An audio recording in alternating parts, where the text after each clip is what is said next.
വിഷ്ണു ശാലിനിയുടെ നാളത്തെ എപ്പിസോഡിൽ സുസ്മിതയെ തിരക്കി അങ്ങനെ പത്മാവതിയമ്മ മുകളിലേക്ക് ചെല്ലുകയാണ്. അന്നേരം ഇന്ന് നേരത്തെ സമയത്ത് ഇറങ്ങുന്നത് ഞാൻ കാണിച്ചു തരാമെന്നും പറഞ്ഞ് റൂമിൽ പോയി സുസ്മിത നിൽക്കുകയാണ്. അന്നേരം സുസ്മിതയെന്ന് പറഞ്ഞ് വിളിച്ചുകൊണ്ട് ചെല്ലുമ്പോൾ നീ ഇവിടെ എന്തെടുക്കുകയാണെന്ന് പത്മാവതിയമ്മ ചോദിക്കുന്നുണ്ട്. അന്നേരം ഞാനൊന്ന് പ്രാർത്ഥിക്കാനായിട്ട് നിൽക്കുകയായിരുന്നു എന്ന് സുസ്മിത പറയുകയാണ്. അന്നേരം ഇവിടെയാണോ പ്രാർത്ഥിക്കുന്നത്? അത് പൂജാമുറിയിലല്ലേ നീ ഇങ്ങോട്ട് വന്നേ? ആദ്യം നിൻ്റെ മനസ്സ് നേരെയാക്കാൻ നോക്ക്, ഇങ്ങോട്ട് വാന്നും പറഞ്ഞ് സുസ്മിതയെ വിളിച്ചുകൊണ്ട് പത്മാവതിയമ്മ താഴേക്ക് വരികയാണ്. അതേസമയം രാഹുകാലമായി എന്നും പറഞ്ഞ് രാഘവൻ നായർ വെപ്രാളപ്പെടുമ്പോൾ എന്നാൽ പിന്നെ അത് കഴിഞ്ഞ് ഇറങ്ങിയാൽ പോരെ എന്ന് ശാരദാമ്മ ചോദിക്കുകയാണ്. അന്നേരം അതിനി 1.5 മണിക്കൂർ കഴിയില്ലേ, ഇപ്പോഴാകുമ്പോൾ റോഡിൽ ട്രാഫിക് ഒന്നും കാണില്ല, മിന്നിച്ചെങ്ങ് പോവാമെന്ന് വിഷ്ണു പറയുകയാണ്. അന്നേരം അത് സത്യഭാമ ശ്രദ്ധിച്ചിട്ട് പറയുകയാണ്, ഡാ മിന്നിച്ചൊന്നും പോകണ്ട, പതുക്കെ മെല്ലെ സാവകാശം പോയാൽ മതി കേട്ടോ എന്നിങ്ങനെ സത്യഭാമ വിഷ്ണുവിനെ നോക്കിയും കണ്ണുരുട്ടുകയാണ്. അന്നേരം അല്ല, സാവധാനം പതുക്കെ എന്നൊക്കെ പറഞ്ഞ് വിഷ്ണു ആ ജാള്യത അങ്ങ് മറക്കുകയാണ്.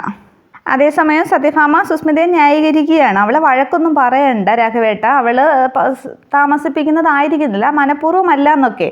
അത് രാഘവൻ നായർക്ക് അങ്ങോട്ട് ഇഷ്ടപ്പെടുന്നില്ല. തുടർന്ന് സുസ്മിത എത്തുമ്പോഴേക്ക് സുസ്മിത വന്നല്ലോ എന്ന് എല്ലാവരും പറയുമ്പോൾ അപ്പോൾ നമുക്ക് ഇറങ്ങാമെന്ന് വിഷ്ണു പറയുകയാണ്.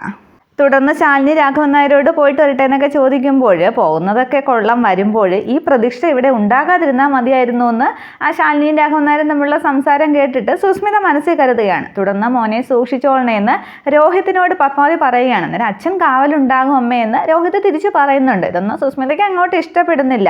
തുടർന്ന് കുഞ്ഞിനെ പ്രീതിയുടെ കയ്യിൽ കൊടുക്കുമ്പോൾ മഞ്ഞത്തൊന്നും ഇറക്കരുത്, ചൂടുവെള്ളത്തിലേ കുളിപ്പിക്കാവൂ എന്നൊക്കെ സത്യഭാമ അങ്ങ് ഓരോ നിർദ്ദേശങ്ങൾ കൊടുക്കുകയാണ്. ഇതൊക്കെ വിഷ്ണു അങ്ങ് വെപ്രാളം കൂട്ടുകയാണ്. അമ്മ അതൊക്കെ അവർക്ക് അറിയാം, നോക്കിക്കോളും, അവർ നോക്കിക്കോളും എന്നൊക്കെ പറഞ്ഞ് വിഷ്ണു അങ്ങ് തിടുക്കം കൂട്ടുമ്പോൾ എല്ലാം നോക്കി നടത്താനും എല്ലാത്തിനും ഇവരുടെ കൂടെ നീ ഉണ്ടാകണം, നീ ഉണ്ടാകുമെന്ന് എനിക്കറിയാം എന്നൊക്കെ പ്രീതിയെ നോക്കി ഇവരുടെ കൂടെ എന്നൊക്കെ അർജുനെയും പ്രീതിയെ നോക്കിയാണ് പറയുന്നത്. അന്നേരം അർജുൻ പ്രീതിയുടെ ചെവി പറയുകയാണ്, പ്രീതിയുടെ നോക്കണമെന്നാണ് പറഞ്ഞത്, എന്നെ അല്ല എന്ന്. തുടർന്ന് അവരെല്ലാവരെയും സന്തോഷത്തോടു കൂടി അങ്ങ് മുറ്റത്തേക്ക് യാത്രയാക്കാനായിട്ട് ഇറങ്ങുകയാണ്. അന്നേരം വണ്ടിയിൽ കയറാൻ നേരം രോഹിത്തിൻ്റെ കയ്യിൽ നിന്നും താക്കോല് വിഷ്ണു വാങ്ങിക്കുന്നുണ്ട്. ഞാൻ വണ്ടി എടുക്കാമെന്നും പറഞ്ഞു. അപ്പോൾ നമുക്ക് പൊളിച്ചങ്ങ് പോകാമെന്ന് വിഷ്ണു അർജുനോടും പറയുകയാണ്. അതേസമയം സുസ്മിതയാണ് ആദ്യം വന്ന് കാറിൽ കയറുന്നത്. സുസ്മിത ബേക്ക് സീറ്റിലേക്ക് കയറുകയാണ്. ഇവിടെ ആകുമ്പോൾ അവൻ്റെ ശല്യം ഉണ്ടായില്ല എന്നും പറഞ്ഞ് സുസ്മിത അകത്തേക്ക് കയറിയിരിക്കുകയാണ്. അന്നേരം മോൾ അവിടെയാണോ കയറുന്നത്? നിങ്ങൾ പെൺകുട്ടികളെല്ലാം ഒന്നിച്ചിരിക്കുമെന്ന് ഭാമ പറയുകയാണ്. അത് കുഴപ്പമില്ല ആൻറ്റി, ഞാൻ ഇവിടെ ഇരുന്നോളാമെന്നും പറഞ്ഞ് സുസ്മിത അങ്ങ് പിറകിൽ കയറുമ്പോൾ പത്മാവതിയമ്മ പറയുകയാണ്, സത്യാമ്മയ്ക്ക് മനസ്സിലായില്ലേ, ഇതൊരു വിനോദയാത്ര കൂടിയില്ലേ, അവർ ഭാര്യ ഭർത്താക്കന്മാർ ഒന്നിച്ചിരിക്കട്ടെ, അതായിരിക്കും അവൾ ഉദ്ദേശിച്ചതെന്ന്. അന്നേരം അത് കേൾക്കുന്ന സുസ്മിത അതിൽ നിന്ന് ഇറങ്ങാൻ തുടങ്ങുകയാണ്. അയ്യോ വേണ്ട എന്നും പറഞ്ഞ് ഞാൻ ഫ്രണ്ട് ഇരുന്നോളാന്ന് പറഞ്ഞു. അന്നേരം വേണ്ട, മോൾ അവിടെ ഇരുന്നു എന്നങ്ങ് ഭാമ പറയുകയാണ്.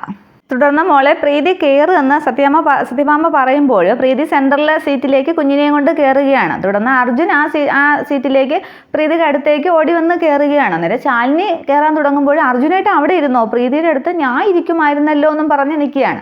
അന്നേരം അർജുൻ പറയുകയാണ്, പ്രീതിയുടെ അടുത്തിരിക്കാനേ ഞാനുണ്ട്, തൽക്കാലം ഇയാൾ പോയി വിഷ്ണുവിൻ്റെ അടുത്തിരിക്കുക എന്ന് പറയുകയാണ്. അന്നേരം ശാലിനി ആകെ അങ്ങ് ചമ്മി നാണിച്ച് നിൽക്കുകയാണ്. വിഷ്ണുവിന് അത് കേട്ട് സന്തോഷമാകുന്നുണ്ട്. ശാരദാമ്മയും സത്യാമ്മയും ഒക്കെ ചിരിക്കുകയാണ്. തുടർന്ന് ശാലിനി നാണിച്ചുള്ള നിപ്പ് കണ്ടിട്ട് വിഷ്ണു പറയുകയാണ്, ചമ്മാതെ ഇങ്ങോട്ട് കയറി ഇരുന്നാട്ടെ, ആരും കണ്ടില്ല എന്ന് പറയുകയാണ്. തുടർന്ന് ശാലിനി ആ നാണത്തോടു കൂടി തന്നെ വിഷ്ണുവിൻ്റെ അടുത്തേക്ക് ഫ്രണ്ട് സീറ്റിലേക്ക് കയറിയിരിക്കുകയാണ്. തുടർന്ന് ശാലിനി വിഷ്ണു ഇങ്ങനെ കണ്ണൊക്കെ കാണിക്കുന്നുണ്ട്, നെറ്റിയൊക്കെ ചുളിച്ച് ശാലിനിയെ നോക്കി കാണിക്കുകയാണ്. അന്നേരം ശാലിനിക്ക് നാണം. രണ്ടുപേരും അങ്ങനെ നോക്കുന്നതൊക്കെ ശാരദാമ്മ ദൂരെ നിന്ന് സന്തോഷത്തോടു കൂടി നോക്കി കാണുകയാണ്. തുടർന്ന് എല്ലാവരോടും യാത്ര പറഞ്ഞ് പോയിട്ട് വരട്ടെ അമ്മ എന്നൊക്കെ ശാരദാമ്മയെന്നൊക്കെ പറഞ്ഞ് അവർ വണ്ടി സ്റ്റാർട്ട് ചെയ്യുകയാണ്. തുടർന്ന് അവർ പോയ ശേഷം സത്യഭാമയുടെ മുഖത്ത് ആകെ ഒരു സന്തോഷമില്ലായ്മയാണ്. അന്നേരം ശാരദാമ്മ ആശ്വസിപ്പിക്കുന്നുണ്ട്, സത്യാമ്മ ഒന്നുകൊണ്ട് പേടിക്കേണ്ട, ആർക്കും ഒരു ആപത്തും വരില്ല, സിദ്ധൻ ജപിച്ചു കൊടുത്ത യന്ത്രം അവരുടെ കൂടെ ഉണ്ടല്ലോ എന്ന്. അന്നേരം സത്യാമ്മ അങ്ങ് ചിരി വരുത്തുകയാണ്. ആ സ്പോട്ടിൽ തന്നെ കൃഷ്ണവിഗ്രഹത്തിൻ്റെ പുറകിലിരിക്കുന്ന ആ സിദ്ധൻ ജപിച്ചു കൊടുത്ത സുസ്മിത മാറ്റിവെച്ച ആ യന്ത്രത്തെയും കാണിക്കുന്നുണ്ട്.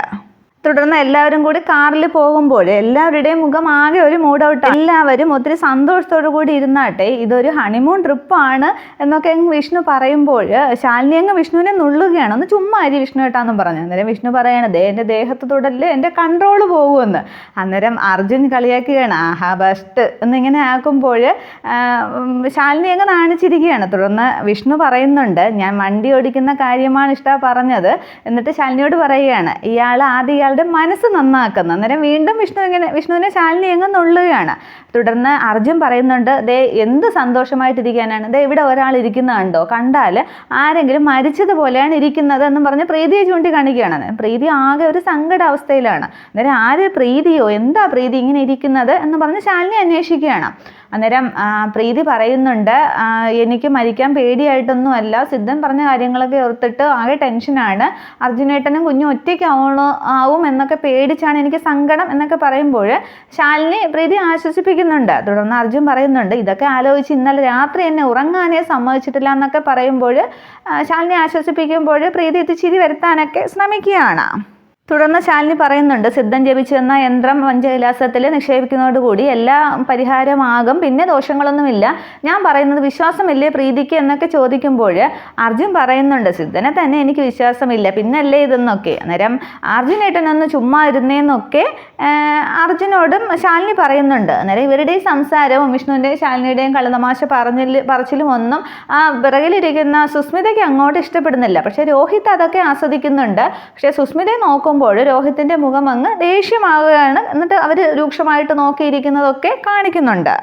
തുടർന്ന് ശാലിനി കുഞ്ഞിനോട് പറയുകയാണ്, അതേ നിൻ്റെ അമ്മ ചിരിക്കാത്തത് കണ്ടോ, നീ തന്നെ അമ്മയൊന്ന് പറഞ്ഞ് മനസ്സിലാക്കെന്ന് പറയുമ്പോൾ കുഞ്ഞിങ്ങനെ ശബ്ദം ഉണ്ടാക്കുമ്പോൾ ആ ശബ്ദം കേൾക്കുമ്പോൾ പ്രീതി അങ്ങ് ചിരിക്കുകയാണ്. അന്നേരം ശാലിനി പറയുന്നുണ്ട്, ദേ കുഞ്ഞിനറിയാം അമ്മയെ എങ്ങനെയാണ് കൈകാര്യം ചെയ്യേണ്ടതെന്ന്. അന്നേരം ഇവരൊക്കെ സംസാരിക്കുന്നതായിട്ട് രോഹിത സുസ്മിതയും ഉണ്ടായിരിക്കുന്നത് ഫ്രണ്ട് ഗ്ലാസ്സിലൂടെ വിഷ്ണു ശ്രദ്ധിക്കുകയാണ്. എന്നിട്ട് വിഷ്ണു ഇങ്ങനെ വിളിച്ച് ചോദിക്കുകയാണ്, അല്ല ബാക്കിലിരിക്കുന്ന കപ്പിൾസ് എന്താണ്, കമൻസ് ഒന്നും കേൾക്കുന്നില്ല, എന്താ ഹാപ്പി അല്ലേ എന്ന് ചോദിക്കുകയാണ്. അന്നേരം ഹാപ്പിയാണ് ബ്രോ എന്നിങ്ങനെ രോഹിത് സന്തോഷത്തോടു കൂടി ചിരിച്ചു പറഞ്ഞിട്ട് സുസ്മിത ഇങ്ങനെ രൂക്ഷമായിട്ടങ്ങ് നോക്കുകയാണ്. അന്നേരം സുസ്മിത മനസ്സിൽ കരുതുന്നുണ്ട്, നിൻ്റെ അവസാനത്തെ ചിരിയാണ്ട ഇത്, പഞ്ചകൈലാസത്തിൽ നിന്നും സുസ്മിത തിരികെ വരുമ്പോൾ നിന്നെ ഞാൻ ചുമന്നിറക്കും, നിൻ്റെ അവസാനത്തെ യാത്രയാണിത്, പിന്നെ ശാലിനി കൊണ്ടുപോകുന്ന സിദ്ധൻ ജപിച്ചു കൊടുത്ത യന്ത്രമൊന്നുമല്ലല്ലോ, അതെവിടെ ഇരിക്കുന്നു, ഇവരുടെ കയ്യിൽ എന്താ ഇരിക്കുന്നത് എന്നൊക്കെ പറഞ്ഞ് സുസ്മിത അങ്ങ് ആലോചിച്ച് കൂട്ടുന്നുണ്ട്. ഇതേസമയം സത്യഭാമയുടെ വീട്ടിലെ പൂജാമുറിയിൽ ശാരദാമ്മ നിന്ന് പ്രാർത്ഥിക്കുകയാണ്. എൻ്റെ കുഞ്ഞുങ്ങളെ അവിടെ കാണാനായിട്ട് പുറപ്പെട്ടിരിക്കുകയാണ്, ഒരു ദോഷവും ഒരു ആപത്തും വരുത്തരുത്, പ്രീതിയുടെ ജീവനും കുഞ്ഞിനും ആപത്ത് വരുത്തരുത് എന്നൊക്കെ ശാരദാമ്മ ഇങ്ങനെ പ്രാർത്ഥിച്ചുകൊണ്ട് നിൽക്കുമ്പോൾ ശാരദാമ്മയുടെ ദേഹത്തേക്ക് ഒരു പല്ലി വന്ന് വീഴുകയാണ്. പെട്ടെന്ന് ശാരദാമ്മ അങ്ങ് ഞെട്ടി മാറുന്നുണ്ട്. അത് അപശകുനമായിട്ടങ്ങ് ശാരദാമ്മയ്ക്ക് തോന്നുകയാണ്. അന്നേരം ശാരദാമ്മ ഓർക്കുന്നത് മറ്റ് രണ്ട് സംഭവങ്ങളാണ്. അന്നേ ദിവസം ഒരു പല്ലി തൻ്റെ ദേഹത്തൂടെ വീണ ദിവസമാണ് ഗോപാലകൃഷ്ണൻ തന്നെയും മക്കളെയും വീട്ടിൽ നിന്ന് പുറത്താക്കിയതും വേറെ കല്യാണം കഴിക്കാനായിട്ട് പോയതും പിന്നീട് ഒരിക്കൽ ശാരികയുടെ ഒരു കൂട്ടുകാരി ജോലി കൊടുക്കാമെന്നും പറഞ്ഞിട്ട് പോവാനായിട്ട് പൂജാമുറിയിൽ നിന്ന് പ്രാർത്ഥിച്ചപ്പോൾ പല്ലി വീണു. അന്നേരം ശാരദാമ്മ പോണ്ടാന്ന് പറഞ്ഞെങ്കിലും അതൊന്നും വകവയ്ക്കാതെ ശാരിക പോവുകയും അന്ന് ഒരാളുടെ ട്രാപ്പിൽ പെടുകയും രാജീവ് വന്ന് രക്ഷിക്കുകയും ഒക്കെ ചെയ്തില്ല. ആ സംഭവങ്ങൾ രണ്ടും ശാരദാമ്മ ഓർക്കുകയാണ്. തുടർന്ന് അങ്ങനെ അപശകുനമാണല്ലോ എൻ്റെ കുഞ്ഞുങ്ങളെ കാത്തോളണേന്നൊക്കെ ശാരദാമ്മ ഇങ്ങനെ പ്രാർത്ഥിച്ച് നിൽക്കുമ്പോൾ പെട്ടെന്ന് നിലവിളക്കിലെ തിരിയും അങ്ങ് കെടുകയാണ്. ആകെ അതും കൂടി ആകുമ്പോൾ ആകെ അങ്ങ് ശാരദാമ്മ അങ്ങ് ഭയപ്പെട്ട് വീണ്ടും മനമുരുകി അവിടെ നിന്നങ്ങ് പ്രാർത്ഥിച്ചുകൊണ്ടിരിക്കുന്നുണ്ട്. തുടർന്ന് ആകെ ടെൻഷനാകുന്ന ശാരദാമ്മ ശാലിനിയെ ഫോൺ ചെയ്യുകയാണ്. എന്നിട്ട് നിങ്ങൾ എവിടെയാണെന്ന് ചോദിക്കുന്നുണ്ട്. അന്നേരം ഞങ്ങളിപ്പോൾ അവിടെ നിന്ന് പുറപ്പെട്ടതേ ഉള്ളൂ, കാറിലാണെന്ന് പറയുന്നുണ്ട്. അന്നേരം വിഷ്ണുമോനല്ലേ വണ്ടി ഓട്ടിക്കുന്നത്, സാവകാശം ഓട്ടിക്കണം എന്നൊക്കെ പറയുകയാണ്. അന്നേരം ഞാൻ ഫ്രണ്ട് സീറ്റിൽ തന്നെ നിയന്ത്രിക്കാനായിട്ടുണ്ട്, 40-60 മുകളിൽ പോയാൽ ഞാനൊരു നുള്ളു വെച്ച് കൊടുക്കും എന്നൊക്കെ ശാലിനി പറയുകയാണ്. അന്നേരം കൺട്രോൾ പോകും എന്നൊക്കെ ഇങ്ങനെ വിഷ്ണു പറയുന്നതാണ്. അന്നേരം അത് കേട്ടൊക്കെ പ്രീതിയും അർജുനും ഒക്കെ ചിരിക്കുന്നുണ്ട്. തുടർന്ന് വേറെ എന്താ അമ്മേ ചോദിക്കുമ്പോൾ ഒന്നുമില്ല, മകൾ അവിടെ ചെന്ന് ഇത് നിക്ഷേപിച്ചതിന് ശേഷം അമ്മയെ വിളിക്കണം എന്ന് പറഞ്ഞ് സങ്കടത്തോടെ അങ്ങ് ശാരദാമ്മ ഫോൺ വയ്ക്കുന്നുണ്ട്. തുടർന്ന് പൂജാമുറിയിൽ തിരികെ എത്തുന്ന ശാരദാമ്മ എൻ്റെ കുഞ്ഞുങ്ങളോട് ഞാനിത് എങ്ങനെ പറയുമെന്ന് പറഞ്ഞ് തൻ്റെ കയ്യിലിരുന്ന ആ ഫോൺ അവിടെ നിലത്ത് വച്ച ശേഷം വീണ്ടും അങ്ങ് പ്രാർത്ഥിക്കുകയാണ്. എന്നിട്ട് പെട്ടെന്ന് ഇങ്ങനെ തിരിയുമ്പോൾ ആ വിഗ്രഹത്തിൻ്റെ പിറകിൽ ചുവന്ന പട്ടിൽ പൊതിഞ്ഞു വെച്ചിരിക്കുന്ന യന്ത്രം കാണുകയാണ്. അന്നേരം ഇതെന്താണെന്നും പറഞ്ഞ് എടുക്കുമ്പോൾ അത് തുറന്നു നോക്കുന്നുണ്ട്. അന്നേരം ഇത് സിദ്ധൻ ജപിച്ചു കൊടുത്ത യന്ത്രമല്ലേ, അപ്പോൾ ശാലിനി എന്താ എടുത്തു കൊണ്ടുപോയത്, ചതിച്ചല്ലോ ദൈവമേന്നും പറഞ്ഞ് സത്യഭാമ ശാലിനിയോടെ യന്ത്രം എടുക്കാൻ പറഞ്ഞതും ആ എടുത്തു എന്നും പറഞ്ഞ് ശാലിനി തിരികെ വരുന്നതും ഒക്കെ ഓർക്കുന്നുണ്ട്. ഇനി എന്താ ചെയ്യുക എന്നും പറഞ്ഞ് ശാരദാമ്മ വീണ്ടും അങ്ങ് സങ്കടമാവുകയാണ്. എന്നിട്ട് ശാരദാമ്മ യന്ത്രം ആ പട്ടിലേക്ക് തന്നെ പൊതിഞ്ഞ് തിരികെ വിഗ്രഹത്തിന്റെ പുറകെ തന്നെ വെക്കുകയാണ്. എൻ്റെ കുഞ്ഞുങ്ങളെ കാത്തോളണേന്നും പറഞ്ഞ് ശാരദാമ്മ അങ്ങ് മനമുരുകി കണ്ണുനീരോടുകൂടി ആ പൂജാമുറിയിൽ പ്രാർത്ഥിച്ച് നിൽക്കുകയാണ്. ഇതേസമയം വിഷ്ണുവും ശാലിനിയും അവരെല്ലാവരും കൂടി വിഷ്ണു വണ്ടി ഓടിക്കുകയാണ്. അന്നേരം എല്ലാവരോടും ചിരിച്ചും കാര്യം പറഞ്ഞും സന്തോഷത്തോടു കൂടിയൊക്കെയാണ് വണ്ടി ഓടിച്ചു പോകുന്നത്. അപ്പോൾ എതിരെ ഒരു ടെമ്പോ വരുന്നതായിട്ട് കാണിക്കുന്നുണ്ട്. ആ ഡ്രൈവർ കണ്ണൊക്കെ തിരുവിയൊക്കെയാണ് വണ്ടി ഓടിക്കുന്നത്. വളരെ ശ്രദ്ധയില്ലാതെയാണ് ആ ടെമ്പോ വരുന്നത്. ഇതേ സമയം ശാരദാമ്മ പ്രാർത്ഥിക്കുകയാണ്, ഇനി ഒരു ജീവൻ നിനക്ക് കൂടിയേ തീരുമെന്നുണ്ടെങ്കിൽ എൻ്റെ ജീവനും എഴുത്തോളൂ എന്ന് പറഞ്ഞങ്ങ് കരഞ്ഞ് തൊഴുത് നിൽക്കുമ്പോൾ ശാരദാമ്മയ്ക്ക് പെട്ടെന്ന് അങ്ങ് തല കറങ്ങുന്നതായിട്ട് തോന്നുകയാണ്. ഇതേ സമയം വിഷ്ണു ഓടിക്കുന്ന വണ്ടി ഒരു വളവ്, ഹൈ റേഞ്ചിൽ ഒരു വളവ് തിരിയുമ്പോൾ എതിരെ ടെമ്പോ വരുന്നുണ്ട്. ഡ്രൈവർ അങ്ങ് പാതി മയക്കത്തിലാണ് വണ്ടി ഓടിക്കുന്നത്. വിഷ്ണുവിൻ്റെ വണ്ടി ഡ്രൈവർ കാണുന്നില്ല. തുടർന്ന് ടെമ്പോ ഇങ്ങനെ നേരെ വരുന്നത് ശാലിനി കാണുകയാണ്. വിഷ്ണു ഏട്ടാന്ന് ഇങ്ങനെ പെട്ടെന്ന് വിളിക്കുമ്പോൾ വിഷ്ണു അത് ശ്രദ്ധിക്കുന്നുണ്ട്. പെട്ടെന്ന് വിഷ്ണു അങ്ങ് വണ്ടി വളച്ച് ഒരു സൈഡിലേക്ക് ഇത്തിരി ദൂരം ഓടിച്ച് വണ്ടി പെട്ടെന്ന് അങ്ങ് ചവിട്ടി നിർത്തുന്നുണ്ട്.